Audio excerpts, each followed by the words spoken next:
వినాల్సిందిగా కోరుతున్నాం. ఈరోజు చాలా సుదినం. ఎందుకంటే సాధారణంగా అందరికీ మామ గురు,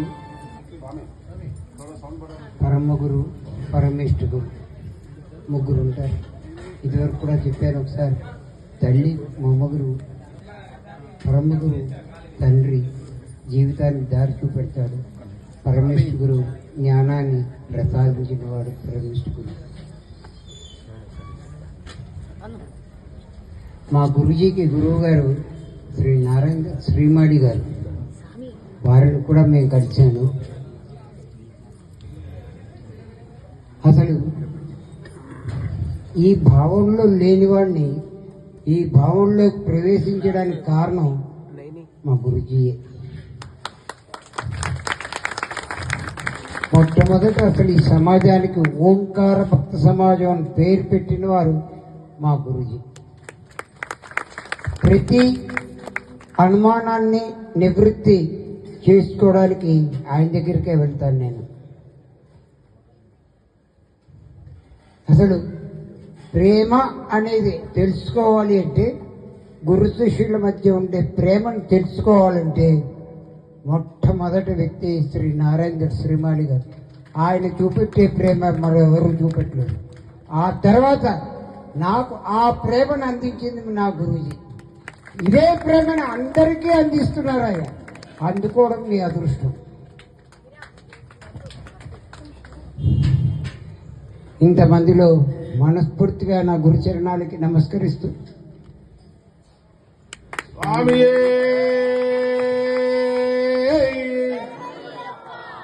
పూజా గురువు గారు శ్రీ అనిల్ కుమార్ జోషి గారిని వాళ్ళ యొక్క అమూల్యమైన సందేశాన్ని మాకు అందించాల్సిందిగా కోరుతున్నాం.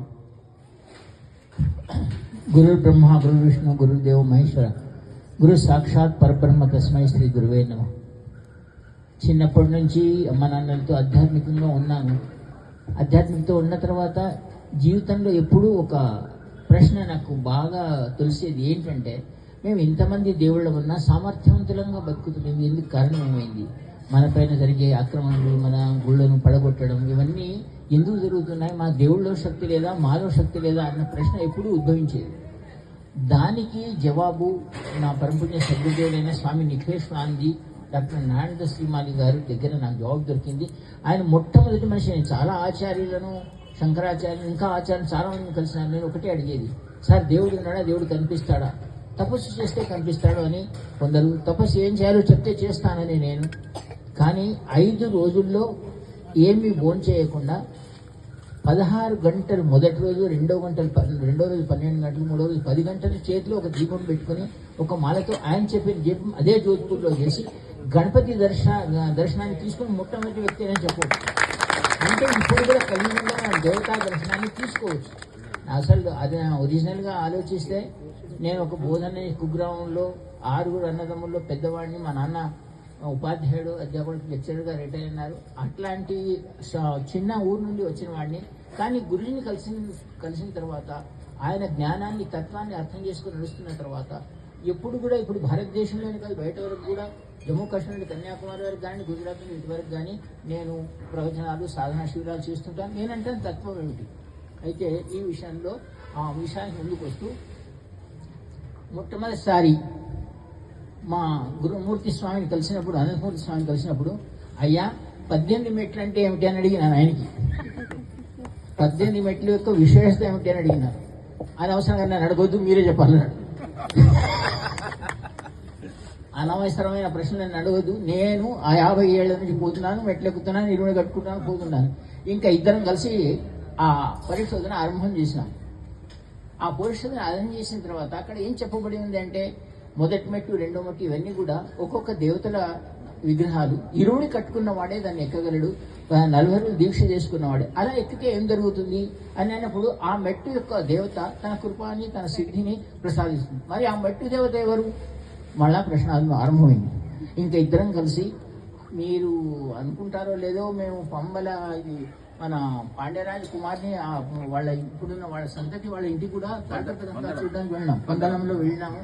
వాళ్ళు చాలా మందిని దీని గురించి అడుక్కుంటూ వచ్చినారు. ఆ తర్వాత ఇద్దరం కలిసి డిసైడ్ చేసిన 18 మెట్లు మీ ముందర ఉన్నాయి. కలశ రూపంలో మీ ముందర ఉన్నాయి.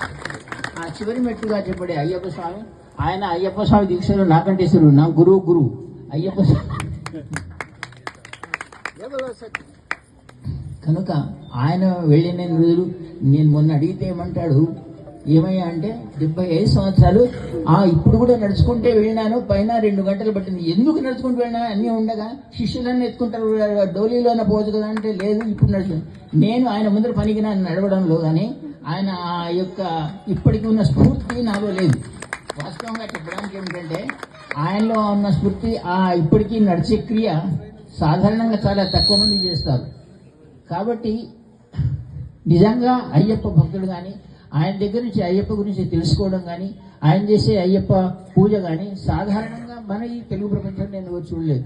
ఇవి ఇతరులు ఇంకా కేరళ భాషలో కానీ వాళ్ళు విధానాలు చెప్తుంటారు. కానీ తత్వబోధతో చేసే మా ప్రక్రియకు ఈరోజు పుస్తక రూపం ఇచ్చి మీ అందరికీ అందజేసిన మా అనంతము రామమూర్తి గారికి నేను అభినందిస్తున్నాను.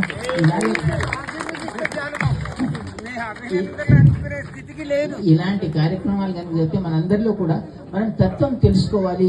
అయ్యప్ప స్వామి కనుక వెళితే అక్కడ మనకి ఏం జరుగుతుంది, మనం ఏం కోరాలి, అది అయ్యప్ప స్వామి దీక్ష చేస్తే మనకి ఏం లభిస్తుంది అన్న జ్ఞానం మనకి ఎప్పటివరకైతే ఉండదో, మనం చేస్తుంది ఊరికే అయ్యా ఫోటో పెట్టుకో, అష్టోత్తర నామాలు చదువు, పుష్పార్చన చేయి, ఆరతి చేయి, వెళ్ళిపో అనే తత్వం కాకుండా అయ్యప్ప స్వామి దీక్ష చేస్తే మనకు నిజంగా అక్కడ జరిగే తత్వం ఏమిటి, ఆయన మనకి మా ఆధ్యాత్మిక మార్గంలో ఎంత గొప్పగా చెప్పి చేస్తారు అన్నది.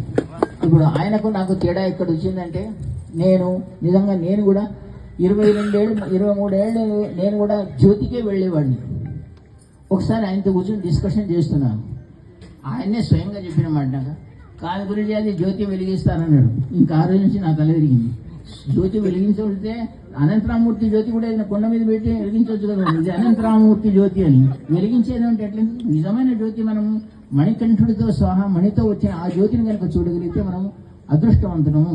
కనీసం పోయిన 5 సంవత్సరాలు 6 సంవత్సరాల నుంచి జ్యోతికి వెళ్లకుండా ఆయన మార్గంలో 3 సార్లు వెళ్తాను, నేను 1 సారి వెళ్తాను. ఈ 5 సంవత్సరాలు మాత్రం మానేసి జ్యోతి లేకుండా మామూలుగా వెళ్ళేసి అవికి వస్తున్నాను.